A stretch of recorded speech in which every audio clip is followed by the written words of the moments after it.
Wareham community has outgrown its police department. For years, due to budget restrictions, the police department has been forced to make do despite the community's needs. Joining me for this discussion about budget restrictions and the repercussions of this is the Wareham Acting Chief, John Welsack. Good morning. We have Lieutenant John Gerard and also Lieutenant Walter Correa. Good morning. Morning, gentlemen. Thank you for being here this morning. Thank you for inviting us. So we are talking about the Wareham Police Station, the budget restrictions that it's facing. It has been undergoing for years, the repercussions of that, and what you see as solution, if there is solution to this. So first, I would like us to paint us a picture of the police station, one built in 1971, I believe, right? Yes. What kind of police station are we looking at? And what are the restrictions that you're facing there? The restrictions that we have in the police department are many. There's, and just the first is the, to think about is the prisoners that we house. Every single time a person is arrested, before they're bailed, they have to be held, and we actually will hold people sometimes 2 and 3 days if there's a long weekend and they have to go to court. And those facilities are constantly getting failing grades from the Department of Public Health, that we have to do constant adjustments to them. You know, we book prisoners literally feet from our 911 answering center for the town of Wareham, which is really the nerve center of the town. We have civilian communications folks that are literally steps away from belligerent and combative, frequently intoxicated people. Mm-hmm. We cannot house a juvenile or a female at the same time because they need to be sight and sound separated. We don't have a private place that we can interview a family who's been involved in a domestic issue or a situation, and that is very sad. We don't have a private area that we can interview them. And so there's all sorts of deficiencies with the building. Maybe you can speak to any of those. Some of the other things that have been brought up is some people have talked about putting an addition on the station. Right now, our station, we've been told by multiple electricians that you cannot basically plug in another thing. We actually had to run power from the old ambulance barn, which is behind the police station, to be able to provide power to our air conditioning system for our IT room. One of the things that came up when 911 put in new equipment to our station, there was additional equipment creating additional heat in the room that it's in. So we had to cool that room with a new air conditioning unit, and we had to actually literally run power from another building to be able to power it. Wow. And I did visit the station with you. You gave me a tour. What struck out to me was the 2 cells that are facing the window, out in the public. People can see what's going on inside the police station. And that to me presented a safety challenge. Not only a safety challenge, but a privacy challenge. Mm-hmm. We have prisoners or detainees that can literally look outside, and people walking up our ramp can look inside at our prisoners. It's uncalled. I don't know why it was made like that in the first place, and it astounds me. Wow. So where are most of our resources spent? For the police department, resources, yeah. Personnel. Personnel. Okay. And how many personnel do we have? How many officers do we have? Right now, top to bottom, we have 45 full-time officers. That includes 2 officers that recently graduated from the police academy. Mm-hmm. And how many officers do we need for our population, which is 23,000 residents, and even more during summer? I believe we should have 57 would be an ideal number right now. Mm-hmm. And that would give us the resources that we need to actually deploy people on the street properly. And then where are we getting the 57? We're not. No, but where's that number coming from? Why 57? I look at FBI studies. Mm-hmm. I look at our call volume, our arrest volume, the number of minutes and pending calls go, and things like that.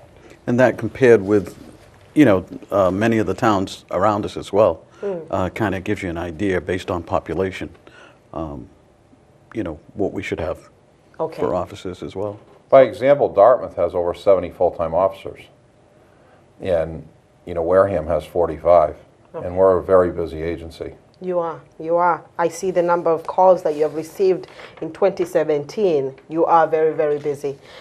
So during Thursday's budget hearing, and this was February 28th this year, you testified about the restrictions that you're facing, what you're telling us right now. And you shared this statement. You said, we are making up for lost time, years of neglect. Could you expand on that? What I mean by that is that as Wareham has grown, the police department has not grown with it. So we've had, Wareham Crossing put in, and the department did not grow. We had Union Pond Apartments, 815 Main Street put in, and the department has not grown. Aside from all the streets that have been built and other commercial areas, the department just has not kept pace. We have failed to keep pace with the growth of the community. And by saying we have failed to keep pace, is that the community has failed to give you the resources that you need? I can't speak to exactly why things have happened in the past. Although employed by the department at the time, I was not in a position to make those decisions. And I wouldn't dare to speak for those past administrations and their efforts in trying to get more people. I know for a fact that I've located in the department documents where past administrations have spoken about the challenges. And I even addressed them in the report that I gave to the Finance Committee. Okay, and you got promoted last year as acting chief. Acting chief was made May 1, yes, correct. Okay, so when you took over, what condition was the department in? What was your number one challenge, something that you had to take care of? In my opinion, the number one challenge is increasing our manpower. Okay. And we're doing the best we can with that. And not only for, the safety of the officers, for the safety of the public. In public safety, this is a very busy community. There's much more activity now, especially in the Wareham North area, like the chief said, with all the new businesses, housing, etc. The public safety need is grown. And there have been times in the past where we've had more officers than we have now on the street without all that we have now. Correct. So what has happened? Sorry, did you One of the biggest things to expand on what Walter just said was the calls for service that we have now are more labor intensive, for lack of a better term. We're dealing with parties that the call requires us to be there for a lot more time to sort things out, or maybe get the people other services, whether it be DCF, transporting them to the hospital for mental health evaluations, or if it's a situation where it's a domestic situation and we need to potentially get them a restraining order or get them to a safe place. There's a lot more time intensive stuff nowadays. Our job as a police officer has changed dramatically, I would say, in the past 10 years. You guys agree Absolutely. with that? 100%. Absolutely. Whereas we were more, for lack of a better term, cops and robbers 10, 15 years ago, where now we're more of social workers. Yep. There's a lot of social service type calls. Correct. Yes, you, just last year alone, 2017, 57,636 overall calls for services. We're talking about 234 related calls for overdose, 171 for mental health, and 1,310 for related domestic calls. So per shift, how many officers are there? And when these kind of calls, these things happen, and they seem to be happening frequently in our community, how long does that officer have to take care of this situation? We have to take as long as need be to correct a problem. So we have mandates from the Commonwealth that we have to follow with domestics and various situations, especially with families. But of those 57,000 calls that we cited, there are many of those calls that we take care of in less than a few minutes. That might be we're checking somebody's building for them in the middle of the night.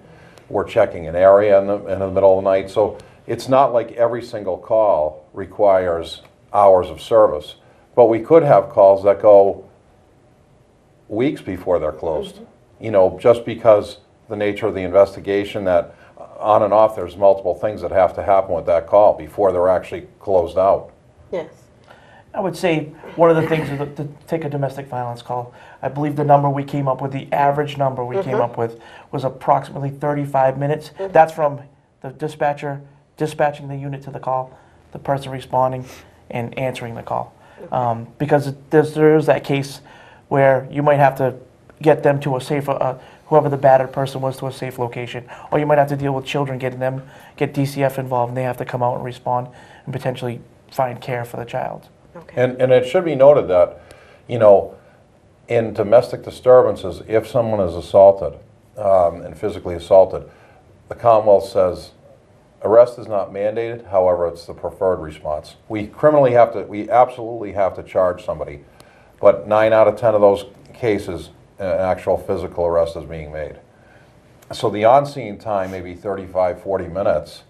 The actual time to gather all the paperwork, do the booking, could go into a couple hours. Okay. So back to that, how many officers do we have per shift? We have a minimum of 4 officers on the street with a supervisor, so 5 total police officers available out on the street at any given time, and 1 officer inside the station. Okay, so when an incident that takes longer occurs, what do we do? We other calls get put in pending. If the cars are tied up, you know, all we need is 1 accident on the Cranberry Highway, and that's going to tie up 2 to 3 cars potentially with you know, vehicles, traffic, and injuries and things like that.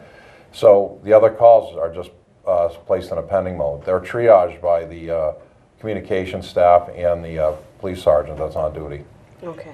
And other times, we'll have to call a neighboring town agency to respond to you know, a particular call. If the cars are tied up, and then we get something that is kind of hot that comes in, then one of the neighboring towns would come over and help us out. Yep. So the community is not left alone? No, there's always police officers here. Okay. We would never have a point where there wouldn't be police officers here.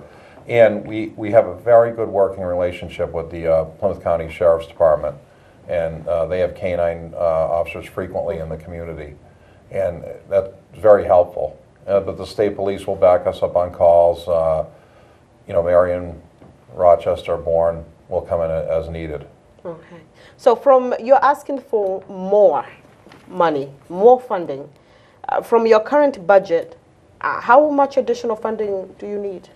Well, I think we're looking for over $700,000 increase in our budget to add 12 people. But, you know, we have to make sure people realize we understand that a lot of people in this town are on fixed incomes. And we have to appreciate where they're coming from with their tax dollars. But we would be neglectful as administrators not to let the people know what our needs are. And those are legitimate needs. There's nothing frivolous that we're asking for. Okay, so you said you're mindful that we have most of people in this community are on fixed income. Also, taxes are going up due to the new elementary school that's coming up. And you are not the only department in this town seeking for more funding. So you are aware of all those factors and you're doing your due diligence to inform the community. However, to me, you know, if you're coming out saying you need more funding and that funding goes towards protecting the community, I think your priority. You need to be on top of the list. We need to act on this right away, never mind just to listen to it. So why do you think this community is not acting as fast as it should? I think that our town fathers, the town administrator, are doing the best that they can with the money they have. Okay. Have you reviewed the budget? No. Okay. All right. So the town, you said you work very well with Derek Sullivan, our town administrator, and they're supportive of you. And I feel he's very supportive, as well as the Board of Selectmen and the Finance Committee. So are you satisfied with the response that we do not have enough money to give it to you? I'm not a forensic person to look at the numbers, but I have to trust them, that they're certainly not out there to harm us at all. No, I don't believe that at all. So you're speaking of trust, and you guys know your job much more than anybody else in this community. You're here to serve us. Are we facing a crisis? How fast should we act on this? How much time do we have? I think that we should have hired the officers yesterday. But I will say this, in an emergency, we'll be there for you. You know, we will be there because that's what we do. We make do because that's what we have to do. And we do the best that we can. That's what I would say. And, you know, I consider it a problem, a big problem, but I feel as the acting police chief that we really need to get that out and let the public know what's going on. Okay. We have essentially been doing more with less for a Yes. long time now. Like I believe Walt's brought up, we did have a time where we had more officers, but then people had retired or maybe transferred to another place, and at some points that wasn't backfilled, and it's a long process to hire someone, especially if you hire someone without any experience. You're looking at a year for that person actually being able to start answering calls on their own.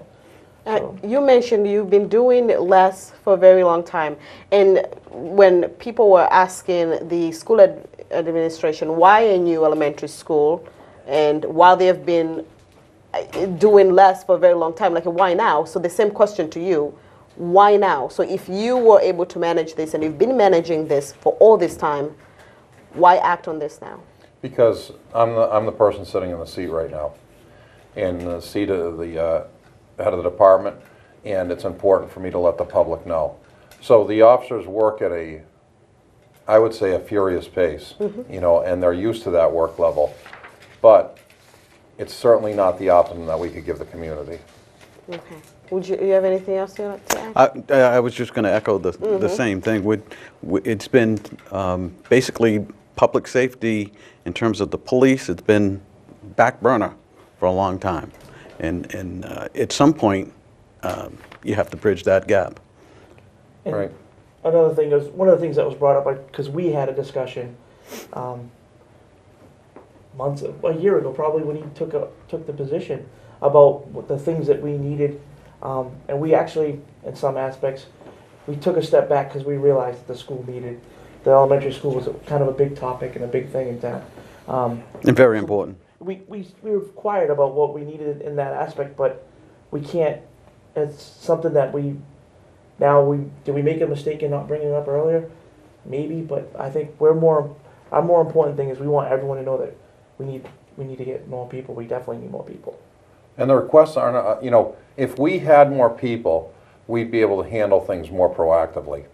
Have there been incidences that you could point out to that this happened because of the budget restrictions that we're going through? I think that we could look at any given night, and if we were to look at it through a microscope, I think we could find multiple incidents every day where somebody is saying, you know, why wasn't a police officer here quicker? You know, why wasn't this crime prevented? Because we weren't in the area because we were tied up on calls. I'll give you an example. Is just the other night we had a break at a business at 3 o'clock in the morning. The 2 cars that were working that area were tied up at an overdose call. So in the end, while that overdose call was going on and those officers are working to save a life, a business was getting broken into and items stolen on the Cranberry Highway at 3 o'clock in the morning. So if we had had more officers, we would have had an officer presumably on patrol. I'm not saying that would have been prevented, but that's an example right there within the last couple of weeks that I can think of. And the culture of our community has changed. We have recreational marijuana store in town. Any challenges that has presented? We haven't seen any No, we uptick. haven't seen anything. Okay. No, the only challenge that it probably would have existed is the parking challenge if they didn't establish a remote parking spot. Okay. Parking Yeah. lot, I should say. And that was a little bit of, that was some man hours there, actually planning out and making sure that we didn't have a disaster on Main Street with cars and traffic, especially where it's right next to the entrance to Toby Hospital's emergency room. With the recreational marijuana store, with the new development projects that are going on in the community, all that money that we accumulate from taxes, from these new businesses and new development, are all going towards a general fund. No portion of that is allocated solely to the police department, right? No. Okay. And you guys are the ones that are serving the community. You are there to make sure that everybody is safe and their businesses are protected, and yet there isn't a cut to make sure that as how community is growing, the department is growing as well with the community to mitigate the need. And that's true, and we're here 24 hours a day, 7 days a week. And we're the one town agency that is here, boots on the ground, ready to serve at any moment. And, I believe we're a priority, but I also have to trust that the Derek Sullivan and the town fathers are aware of our problems and are doing the best they can for us. Is it discouraging for you guys to be able to do all this work and, well, not reaping the benefits, but not to be recognized as you should? Well, I don't think we're so concerned about the recognition, but I think it frustrates me when I see personally it frustrates me when I see other police departments who have so much more than we do, and they are able to do a lot more for their communities, and it frustrates me. It makes me feel bad for the town of Wareham, that we don't have the funding to do what other departments do. And also the funding to have competitive pay to keep officers here, or, right? Yeah, I mean, our officers are paid better than some, but are paid considerably less than others. We're very lucky that we have a very dedicated group of police officers in Wareham, and they're very dedicated to keeping Wareham safe. I have to say that. Okay, so there is the station that needs overhaul. You need the new officers, and there are other also issues at the police station that needs to be mitigated. What's the priority right now? Is it just to get more bodies, more boots on the ground, or the police I think station? for the Wareham Police Department, absolutely is more people. Correct. That's a priority. Definitely. And for the citizens of this community as well. That's priority, get the boots on the ground. True. Okay. And it is so important because, many years ago when I was a little kid, I toured a fire station in Palm Beach, Florida, and the fire chief said to me, "What do you want to do when you grow up?" I said, "I want to be a fire chief like you," because I was a call fireman at the time, and then I ended up going into police work. But I remember him saying to me many years ago, he said, "Trucks and buildings are important, but it's people that make a difference in a department." And I've always remembered what he said, and that's 100% true. It's the people that make a difference. And the dedication of the officers that we have to keep up the work that they do, the pace that they do a great job. Great job. So if somebody would ask you, how long can we afford to continue like this? How long can the police department afford to, do its due diligence, to make due? Do we have a time frame? I wouldn't say we have a time frame, but I would say that if it keeps going at the pace it does, you may see a reduction in the services that we provide. Okay. Because we won't be able to respond and address every issue that just comes down, as we don't now, but I think that might even be heightened. The vast majority of the public doesn't deal with us in critical situations or very, dangerous situations. The vast majority of the calls that we get at times are for complaints about loitering, noise complaints, other things. And when we have these other issues going on, we can't respond to a lot of that. So I think that's one of the things that we miss out on, not being able to. Some of these other communities that don't have the call volume are able to have some of these programs, like the chief was mentioning, that we just can't do here in town. And that's too bad. There are things that we would love to do to have more reach out with the community. Yes. And I have to say, overall, Wareham residents support us tremendously. We get a lot of positive feedback from the community, and we have a great town, and that's why we want to do the best that we can for them. We have constantly, a little girl come in the station the other day and bring us cookies. She made us cookies, and we constantly receive notes and cards from people thanking us for individual officers' actions and things like that. And we really do appreciate that. But we want to be here the best we can for them. Okay. So any possible solutions, or what can be taken care of now? Any? I will say this, that we look for every grant out there possible and to assist on our funding.